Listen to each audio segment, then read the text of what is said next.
Doctor మహాశయులు మన గ్రామంలో జరుగుతున్నటువంటి దేవీ శరణ్ నవరాత్రి పూజ కైంకర్యాదుల్లో భాగంగా ఈ రోజున ఈ గోడిపాల జయశ్వరి చక్కగా కూచిపూడి భరతనాట్య ప్రదర్శన చేసింది. ఈ అమ్మాయి గత సంవత్సరం కూడా మన ఆలయంలో తన యొక్క విశేష ప్రతిభా పాఠవాన్ని చూపించి భక్తి మార్గంలో అమ్మవారి యొక్క గానామృతాన్ని నాట్యంతో అందరినీ కూడా మందముగ్ధులు చేసింది. చిన్న వయసు అయినా కూడా 5వ తరగతి మాత్రం చదువుతుంది అమ్మాయి. అదే మన పిల్లలైతే చక్కగా బజార్లో తిరిగి ఆడుకుంటూ ఉంటుంటారు.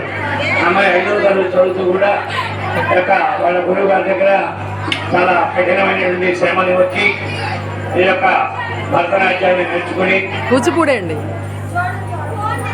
ఈ కళలలో 64 కళలు ఉంటాయి. ఈ 64 కళలో నాట్య కళ అనేది చాలా గొప్పదైంది. ఈ నాట్య కళ అంటే దానిలో ఉన్నటువంటి ముద్రలు కానీ దానిలో ఉన్నటువంటి అభినయాన్ని కానీ మనకి పాటకు సరిపడిన విధంగా అందరినీ కూడా మంత్రముగ్ధులు చేస్తూ ఆ యొక్క ఆనందాన్ని భక్తి పారవశ్యంతో భగవంతుడికి చేసేటువంటి ఒక సేవ ఇది. ఈ సేవ అంటే మనం పూజ చేస్తే భగవంతుడి సేవ చేసినట్టు కాదు, అర్చన చేస్తేనే సేవ చేసినట్టు కాదు, మంత్రాలతో పూజ చేస్తేనే సేవ చేసినట్టు కాదు. సేవలు అనేవి అనేక రకాలుగా ఉంటాయి. ఈ నాట్యంతో కూడా భగవంతుడిని మెప్పించి భగవంతుడి యొక్క అనుగ్రహం కోసం ఈ యొక్క నాట్య భంగిమ అనేది నటరాజ స్వామి ద్వారా ఇది వచ్చిందనమాట. అలాంటి యొక్క కళల్ని అమ్మాయి చిన్న వయసులోనే పుట్టిన పుట్టుకొని అందరినీ కూడా మంత్రముగ్ధులు చేస్తూ మంచి నాట్య విధంగా నాట్యగతిగా నిర్వహణ చేస్తుంది. ఈ అమ్మాయికి మనం బిరుదునిచ్చేటువంటి శక్తి మనందరికీ కూడా ఎవరికి లేదు.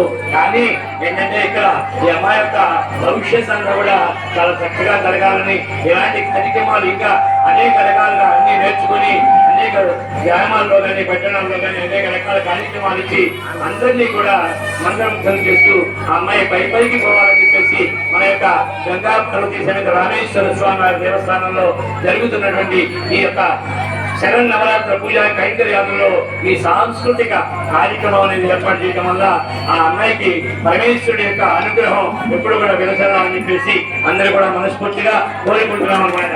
ఓం నమః శివాయ. ఈ యొక్క అమ్మాయికి ఈ శాల్వాలతో మనం సత్కరించడం అనేది చాలా చిన్న విషయం. ఈ యొక్క కార్యక్రమాన్ని పెరుమాళ్ళ రాము మహాలక్ష్మి దంపతులు అమ్మాయి ఆశీర్వదిస్తూ ఉన్నారన్నమాట.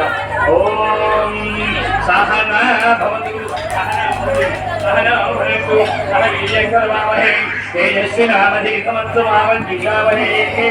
ఓం శాంతి శాంతి శాంతి. ఓం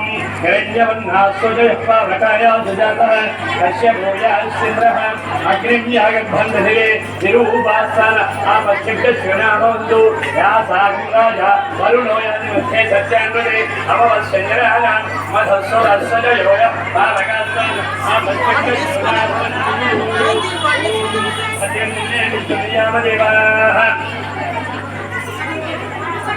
ఏదో ఎవరికి కనపడకుండా ఏదో ఇచ్చామనుకోవాలి. దేవుడు ప్రసాదం అంటే